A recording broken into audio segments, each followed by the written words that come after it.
కూడా ఈ సందర్భంగా నేను చెప్పదలుచుకున్నాను. అంతేకాదు చంద్రబాబు నాయుడు గారు 10 రోజుల నుంచి ఎక్కడున్నాడు? విజయవాడలోనే ఉన్నాడు. ఏమన్నా నాకు తెలియగలుగుతానండి. ఒక విజయవాడలోనేమో వరద వచ్చింది, బుడమేరు పొంగింది, మనుషులు చనిపోయారు, ఇళ్ళలోకి మట్టి వచ్చేసింది, అన్నీ కడుగుతున్నారు. నాకు తెలియగలుగుతానండి. ఉత్తరాంధ్రలో కూడా పెద్ద ప్రమాదం జరిగింది కదా, చాలా వరదలు వచ్చాయి కదా, మరి మీరు అక్కడ లేరే? అక్కడ కూడా వెళ్ళాలా మీరు? అక్కడికి వెళ్ళి మీరే చేయాలా? ఏమి నాకు అర్థం కాదా. What is this administration? Pawan Kalyan garu చెప్పాడు, నేను కూడా మనం చెప్పా. పవన్ కళ్యాణ్ గారు ఏమన్నారు? మనం అంతా వెళ్తే అక్కడ అడ్మినిస్ట్రేషన్ అంతా కొలాప్స్ అయిపోతే అందరూ నా చుట్టూ తిరుగుతారు, కాబట్టి వెళ్ళకుండా ఇక్కడి నుంచి పని చేయాలి అని చెప్పిన మాట వాస్తవం. జగన్మోహన్ రెడ్డి గారు అదే చెప్పారు. కానీ ఏమిటి అడుగుతున్నా, ఇవాళ ఇక్కడే ఉంటారు విజయవాడలో. నాకు చాలా చిత్రంగా కామెడీగా అనిపించింది. సరే, ఇలాంటి సందర్భంలో కామెడీగా అనిపించినా అది కామెడీగా మనం భావించకూడదు. నారా చంద్రబాబు నాయుడు గారు ప్రెస్ మీట్ పెడతారు. ప్రెస్ మీట్ పెట్టి ఇవాళ 25 కిలోలు బియ్యం, 2 కిలోలు ఉల్లిపాయలు, 3 కిలోలు బెండకాయలు, ఒక నూనె ప్యాకెట్టు, ఇవన్నీ మేము ఇస్తామని ఆయన చెబుతున్నాడు. ముఖ్యమంత్రి గారు విజయవాడలో రెవెన్యూ డిపార్ట్మెంట్ ఉంది, కలెక్టర్ ఉన్నారు, ఎస్పీ ఉన్నారు, ఇంతమంది ఉంటే ముఖ్యమంత్రి గారే చెప్పుకునే పరిస్థితి ఎందుకని అడుగుతా ఉన్నా. అంటే నేను తప్ప ఎవడో పని చేయట్లేదు, నేనే పని చేస్తున్నా ఇక్కడ అని మెప్పు పొందాలనే తాపత్రం. నిజమే, కొత్తలో 2 రోజులు అనుకున్నారు, అరే ఈ వయసులో కూడా బ్రహ్మాండంగా తిరుగుతున్నాడు రా అని కొంతమంది అమాయకులు అనుకున్నారు. ఇప్పుడు ఏమనుకున్నారు తెలుసా? ఓవర్ యాక్షన్ చేసేస్తున్నాడే చంద్రబాబు నాయుడు. ఓవర్ యాక్షన్ చేసేస్తున్నాడు. పద్యానికి నేనే అంటున్నాడు, పాల ప్యాకెట్ కూడా నేనే ఇస్తానంటున్నాడు, 24 గంటలు అక్కడే ఉంటున్నాడు, ఆ బస్సులోనే ఉంటున్నాడు. ఇదేమిటి అనేటువంటి పరిస్థితిలో ఉంది. చంద్రబాబు నాయుడు గారు ఎంత గొప్ప విజనరీ అంటే, నేను చెప్పాను ఇంతకుముందు, ఆయన ఇల్లు ఎక్కడుంది? నదీ గర్భంలో ఉంది. నాకు అడుగుతాను, చంద్రబాబు నాయుడు గారు ఏమనుకోవద్దు, ఈ వరదలు తగ్గిన తర్వాత కూడా ఆ ఇంట్లోనే ఉంటారా విజనరీ గారు మీరు?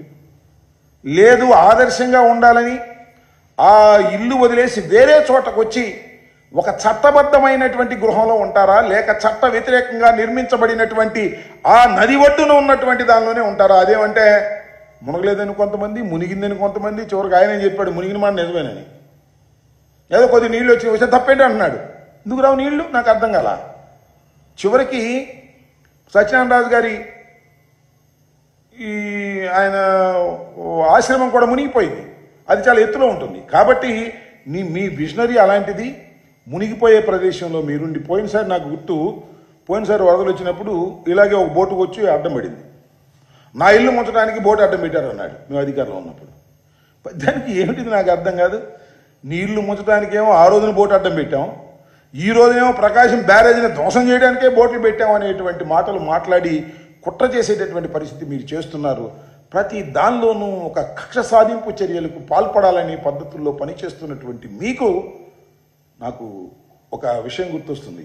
చంద్రబాబు నాయుడు గారు 3 మాసాల్లోనే ఎంతగా అప్రదిష్ట పాలయ్యారో నేను ప్రత్యేకంగా చెప్పాల్సిన అవసరం లేదు.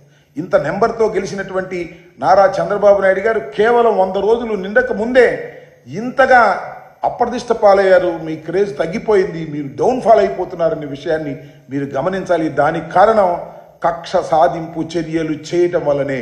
ఇవాళ నాకు మా పల్నాడు జిల్లాలో పెదకూరుపాడు కాన్స్టిట్యున్సీలో నంబూరి శంకర్రావు గారు మాతో పాటు ఎమ్మెల్యేగా చేశారు. ఆయన వరద కొన్ని ప్రాంతాలు మునిగిపోతే ఆ వరద ప్రాంతాలు చూడాలనేటువంటి ప్రయత్నం చేయడానికి వెళుతుంటే తెలుగుదేశం కార్యకర్తలు వచ్చి దౌర్జన్యం చేసినటువంటి సంఘటన మీడియా దృష్టికి తీసుకురావాలని మనవి చేస్తున్నాం. దీనికి కారణం మీరు కాదా చంద్రబాబు నాయుడు గారు? ఇవాళ కూడా మీరు అలాంటి దౌర్జన్యాలను ఆపకోకుండా దౌర్జన్యాలను కొనసాగించే విధంగా మీరు చేస్తున్నారు. ఒకసారి చూడండి ఆ విజువల్స్ ఎంత భయంకరంగా ఉన్నాయో. ఒకసారి వేయ్యా.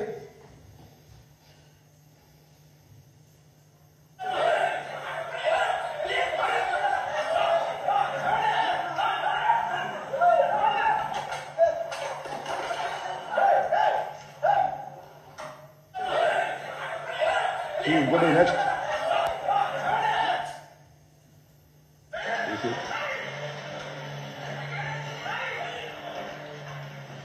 Yes.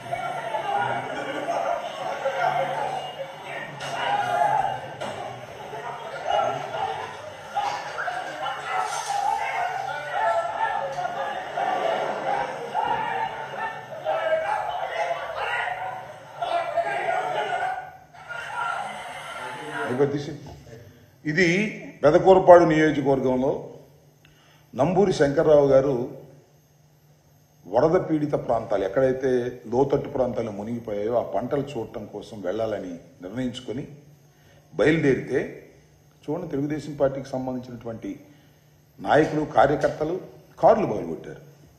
ఏమిటి దారుణం అని అడుగుతా ఉన్నా.